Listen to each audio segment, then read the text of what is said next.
What's up everybody, how's it going, and welcome to this episode of Car Rant. Today, it's a very special day because today we begin the project that we talked about in the last podcast episode, how we were mentioning that there was a special project going on. We're starting that today, and it starts with me picking up a very specific package from the Fastenal in Sterling.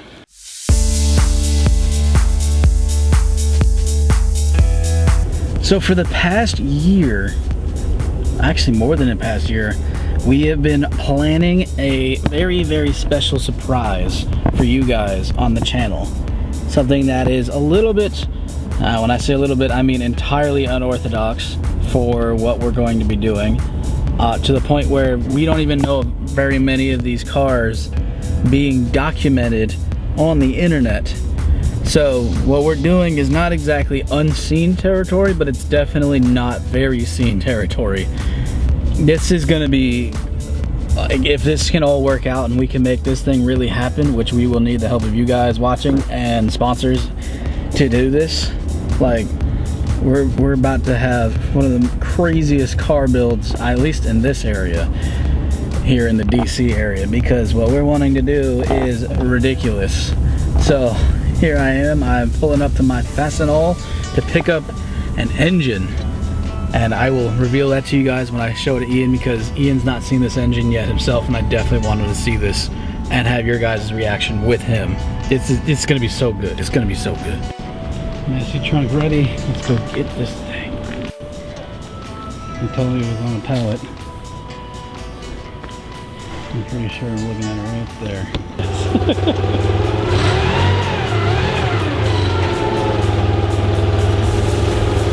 You good? Ian has arrived with all of our beautiful stickers still intact somehow after years in the sun. Chris was here earlier. We were playing some Pokemon games. The church is still a gym for some reason. Are you ready for this? Very ready. Because remember, the channel doesn't know what this box represents. So this box represents. Leave a guess down in the comments. Well, there won't be much to guess on in about 5 minutes. 5 minutes. Well, don't cheat. All right, go ahead. Down. That box is so heavy, I'm not going to try moving it. I think most of the weight is the crate that this guy shipped it in. Mad nice guy. I won't say his name because he's not in the area, and I believe his car is parted out now as a result of this.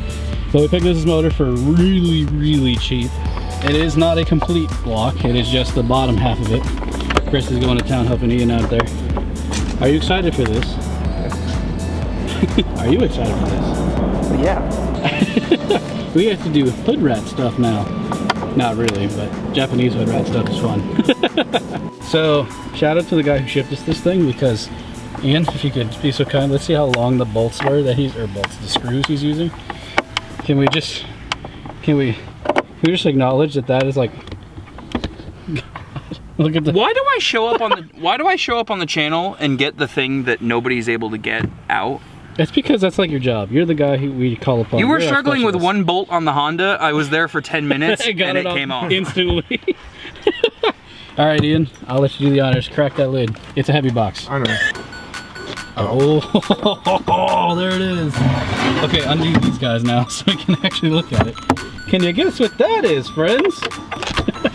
It's party time in a box, literally. You did a really good job at packing this. He really did, actually. Like, 10 out of 10.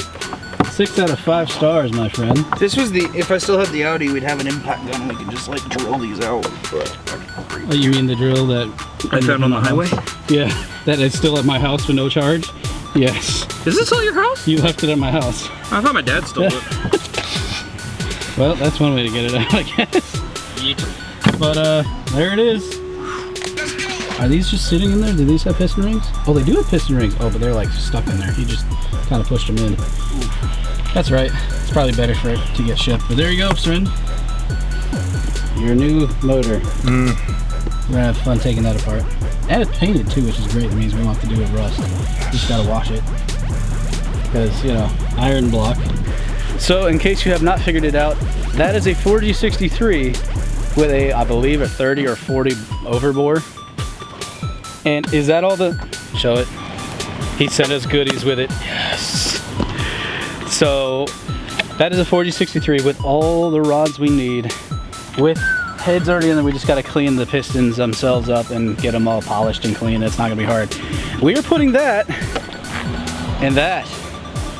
What year is your 240? 90? 91. Ian, how long ago was it when we chatted about this idea? About a year ago. About a year ago. We're gonna put a 4G63 out of an EVO 8, that's an EVO 8 motor in there, inside of this 240 because sacrilege and also ridiculously high amounts of boost. Because let's be honest, 19 PSI stock. The awkward grin of bad ideas. All the fun. All the fun. We have a laundry list of parts that are gonna go onto this block. We need to get our engine stand for one thing, so we can hang this guy. So that way we can start actually taking the thing apart, cleaning the inside of the block out with mineral oil, making sure there's no scars or tear marks or anything like that. That way that motor right there can very, very happily live in there.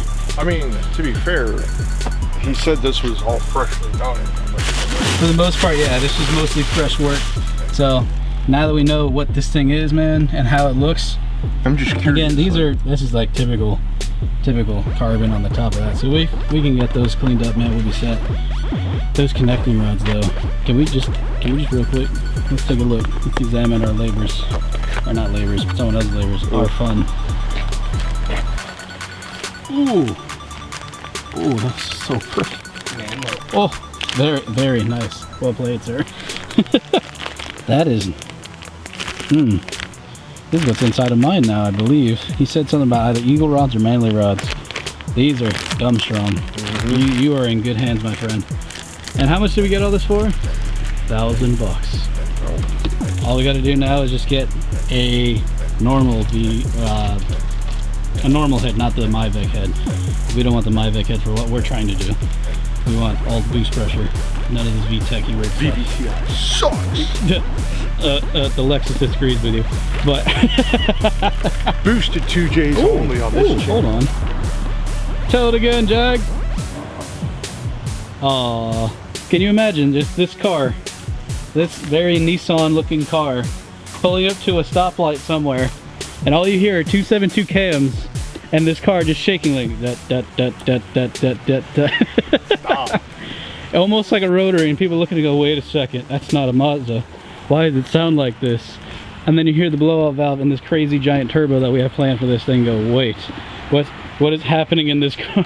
But it's an SR20. Oh yeah, SR20, yeah. What SR runs stock? Stock with 19 PSI. It's actually a boosted K24. Oh yeah, sure. I believe it. Sure, bud. It's now the next day. The sun was going down. And even though I ended the video yesterday, I wanted to actually fill in some gaps real quick after reviewing some footage. Number one, yes, it is a 4G63. It is a very different swap into an S chassis. Everything under the sun has pretty much been inside of an S chassis, from BMW motors to Toyota motors to other Nissan motors to even sometimes Honda motors. And kind of sitting back, like Ian and I really noticed that there was a huge hole in the market, that all these other motors were being put inside of S chassis, LS's, even Mopars, stuff like that, and no one thought to put in a super boost happy motor like a 4G inside of this car, or at least not show it and film it on YouTube. Yeah, there are other S chassis out there with 4G63s inside of them. Yes, we're going to be borrowing their notes because we need data. We need to know what some of those things and some of those guys did and are, and yeah, it's going to take time and it's going to be a long process building this motor, but I figured this episodic saga known for us as Project Masamune, I figured you guys could really get on board with it because it is such a unique thing. And as I started saying earlier, while yes, there are other S chassis cars out there that have had this swap done, it's not really been filmed for YouTube, in the sense of we've seen people do it and we've seen people try it and stuff like that. So, and when I mean like see it done, I mean like every single step of the process. Okay, this is our bell housing. We had this made by this company, so that would bolt from this chance to this particular shape on the back of the Evo. Or this is our header system. because on an Evo, the headers face the front of the car. On an actual normal setup motor, the headers would be on the left or the right. In our case, it'll be on the right side. So all of that put together means that, you know, we do have a lot of research that we are going to be doing, and we're going to be showcasing it for you guys to watch. So I hope you guys are excited. We've been wanting to talk about it for ages, and it is finally time. It's finally time to start working on this project and getting it started. We have so much that we're excited about with it, because we're going to try and partner with as many people as we can, because we want this to be a communal effort to show people that you can do more than what is expected. That's really kind of what this swap is going to allow us to really tell a story of, being that, like, you don't have to be limited by what everything and everyone says.